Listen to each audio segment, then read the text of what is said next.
Should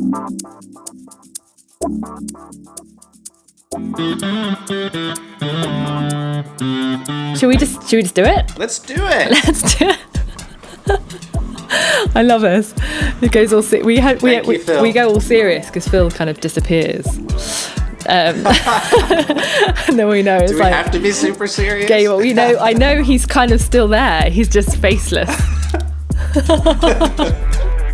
I'm on such a high today as well. I was just saying to Phil, because the kids have been back at school for a day and a half, nice. And it's sunny, and literally all I needed was like a few hours to myself, and I feel better. The life of an introvert. Right. This week on Freedom Matters, we're sharing the second part of our conversation with Giancarlo Pitocco. Giancarlo is an ex-Facebook Instagram employee who spent over a decade studying tech's impact on how we think, feel, work and communicate. Now he's on a mission to help us reclaim our attention, our well-being and our lives from the powerful grips of distractive technology. In this episode, you get to hear us talk about the problems with leadership in technology and some of our thoughts on how to turn the challenges of the attention economy around. We open with a discussion about the recent documentary, The Social Dilemma, some of which we found challenging. I only got around to watching The Social Dilemma this week because it came out when I had my baby, and I just said, no, I'm not in the right headspace. I want to sit down and actually look at this properly when I've kind of got the headspace for it. And I'm really interested to hear your thoughts. Have you watched it? So I have. And okay. Yeah. I get the question a lot, what did you think of The Social Dilemma? And I boil it down to, it's great to hear so many people talking about this that had never read anything or watched anything about it. And now that it's on their Netflix screen every night, they finally watched something about this issue, and it's raising awareness of the problem and helping them recognize how it shows up in their lives. But as I say about a lot of these documentaries and books and things, it doesn't leave people with a sense of hope or agency or any kind of suggestion as to what to do about it. And so these kinds of documentaries trigger more stress in people. They already felt some anxiety about their relationship with technology. Now you just showed me something that told me how the sausage gets made and makes me feel really bad about it, and there's nothing I can do, and I'm just kind of waiting for this hopeless set of politicians to figure their shit out. I hate that that's what the primary message is out there, is this, it's bad, be scared of tech, and it's unhealthy, and watch out for your kids, and tech is going to get you. If I'm invited to speak, if they just want me to tell tales about what it was like inside of Facebook or Instagram, I say sure, but I have to be able to talk about the solution on an individual level to this as well, because I don't want to ever leave an engagement or an audience or a one-on-one interaction without giving someone some sense of hope, or at least some sense of you can protect yourself. I use a metaphor of the needle on a record player is your attention, and where you place your attention determines what your lived experience is. The way where you place the needle on a record determines what music gets played. And after, a week, a day, a month, or whatever, pick your time, your entire lifespan, you want to look back and enjoy the music that got played. Meaning you want to feel good about the experiences you had, what you put your attention on. And if you're putting your attention daily on 5 to 8 hours of your phone, time with your phone, or a big chunk of that on Instagram or Facebook, that's probably not going to lead to a life that you're proud to have lived or felt meaningful to you. It's wasting time. It's distracting you from what could be meaningful. It's probably distracting you from having an opinion about what would be a meaningful way to spend your time. I mean, I do coaching a lot, personal development and executive coaching, and this is the first issue we always have to tackle, to create space in their lives to just get to know themselves and to understand, what do I want for myself? We continued the conversation about The Social Dilemma. My concern was the leadership picture it portrayed about tech. One of the things I'm really struggling with is it's men who have left tech, calling out the problems that we have with technology and not really offering any kind of solution. It leaves me a bit torn, really, because although I'm a woman, it's the same story for me and it's the same story for you, right? The reality is a lot of us that are now working in this space held pretty senior roles previously in technology companies. Do you think that's a coincidence? And then do you think we're the right people to actually be looking at ways to solve this? I mean, how do you see yourself fitting in this kind of marketplace, which it really is now, of digital well-being? Yeah, I mean, it's not lost on me that I am also one of those people. I come from Facebook and Instagram. I was there when I realized, like, this isn't good and we're not doing anything about it. And no one's willing to listen to me about what we should be doing. Instead, I'm out of here. So, I mean, I'm not one of those folks who made their riches investing in the company or getting those early stock options and jumping out as like super wealthy, kind of immune to the ills of society, and like saying, oh, now I'm going to be benevolent. Now that I made my money off of this this problem, I'm going to come back and try to fix it. I wasn't at that level, but it's not lost on me that I can also be lumped in with all of those. And I think Douglas Rushkoff talks about this as well. He wrote Team Human. He's been talking about this stuff like way before it was at the level it is now, way even before Facebook was a thing. So I really appreciate him. And he talks about this. He's like, why the hell should we trust these folks coming from the companies where in many cases they're the ones, like the inventor of the news feed is now coming out and saying this. Well, okay. I don't know if I trust you to do this. There are the same problems that we talk about in technology and engineering in Silicon Valley, where it's primarily white men making decisions about the experiences that billions of people have every day, not taking into account the many varied perspectives of other people on this planet is a problem. And that needs to be addressed in this solution as well. If we suddenly see that like all those executives from these companies are jumping out and trying to like create the solution, we have to be careful about that. We need multiple voices and perspectives. And by the way, I mean, we don't need to totally discount those folks if they are practicing perspective taking and speaking to a diverse range of audiences and understanding how this affects communities differently. And the struggles, I mean, we have so much privilege that makes it easy for us to make these decisions. I mean, even just having the time to go to like a seminar in digital well-being or to read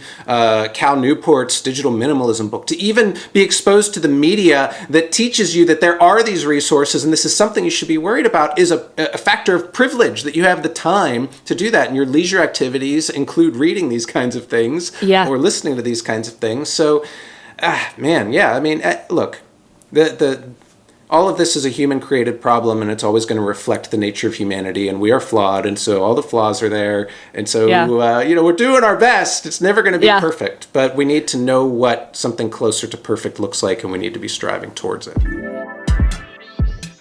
The conversation continued. I reflected on some of the challenges of ego that I'd experienced within large tech companies, something Giancarlo had also noticed. And then we moved on to talking about how easy it is for leaders to avoid responsibility. There's a whole culture. It's ingrained. Yeah, it is. There's a look to being in that kind of. There's position. A look, exactly. There's a set of behaviors. There's a way you dress. There's a way you sit on stage at a conference for these things. There's a tone of voice that you use. How do we come across as human? How does this speaker individually come across as someone you can trust and who's giving you the unvarnished truth and is really honest and kind of folksy? They do it internally and externally. They know how to manage their image and make you think that they're telling you the truth because they were asked tough questions and they had kind of this, oh shucks, gee whiz, if I knew that, I'd be one of the smart. It sounds like this humble brag, like oh man, you think I'm smarter than I really am. This is a bigger problem. It's like, well, this is the problem. Technology in the digital sphere is like a water system, a public utility where we haven't figured out how to get the poison out of the water, to clean the water, to make it safe to drink. But we're like, but we wouldn't make money as a utility if we had to stop the water and fix it. It's like Flint, Michigan on a global scale through digital media. We got to clean up this ecosystem. We got to clean up this water supply because we're putting poison into people's minds right now. And you're saying you don't know how to filter the water. Well, we got to stop the system and find some alternatives. Yeah. Social media is not so essential to our life that if we cut it off and try to figure it out, we're going to like suffer unduly for it. Anyway, or even just pause development on it. Keep it as it is for a while. Like let us catch up, let the regulation catch up and start to get ahead of it, and then we can reset. We were both starting to get a little worked up, so I decided it was time to shift the focus. If we were both critical of a lack of solutions, what were our thoughts on a better future for tech? So looking forward then, what do you think? What are some of the changes that you would make to the way that the tech economy is structured and some of the regulations are in place? How do you think we can reframe some of the challenges with the attention economy? Well, no question we need to slow down, as you said.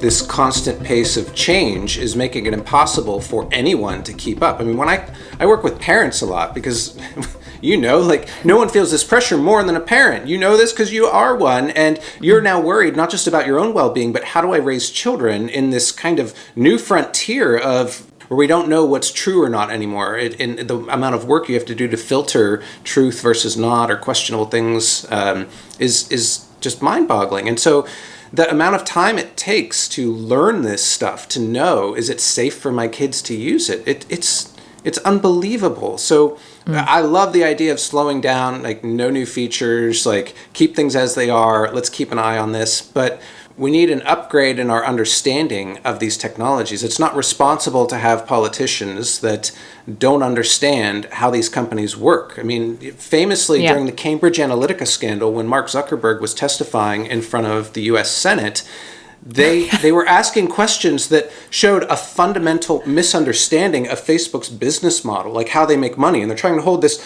company accountable when they don't understand how it even works. That scares the hell out of me. And so when people ask me these kinds of questions, what's the solution? Is it government or is it individuals or something in between? And it's all of these things.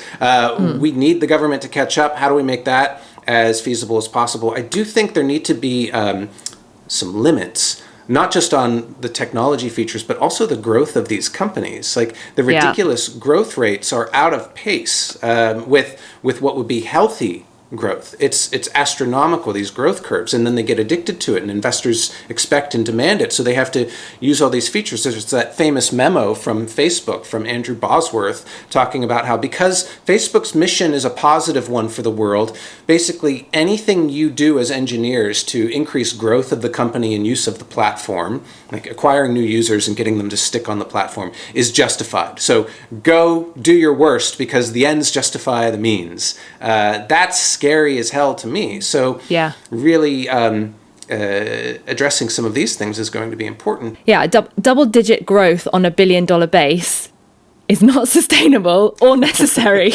So, I am encouraged by the investigations happening, antitrust, possibly breaking up some of these big tech companies. But in the meantime, we've got to know how to protect ourselves.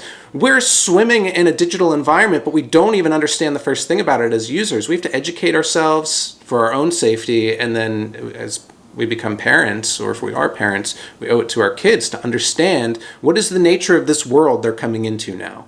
And that is hard because it's changing. I mean, just as parents are mastering Instagram, TikTok shows up on the scene, and that's not even talking about Snapchat. And it's like, how do you get to know these things really well if your peers as a parent aren't using it? It's a little harder. You got to work a little harder. But anyway, is there a silver bullet?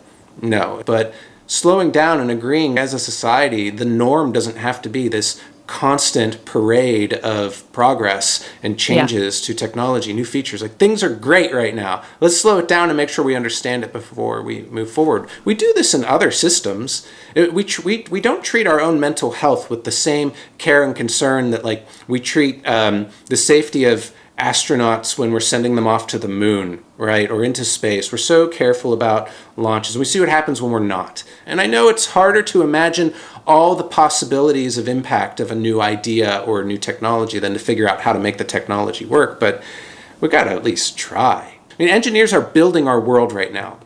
I forget who I just heard talking about this. Might have been one of the founders of Y Combinator. And they were talking about how most of our world is now built by engineers, in their sitting at their desk with their computer, just seeing like, hey, could we do this? Could we do that? Could we do this?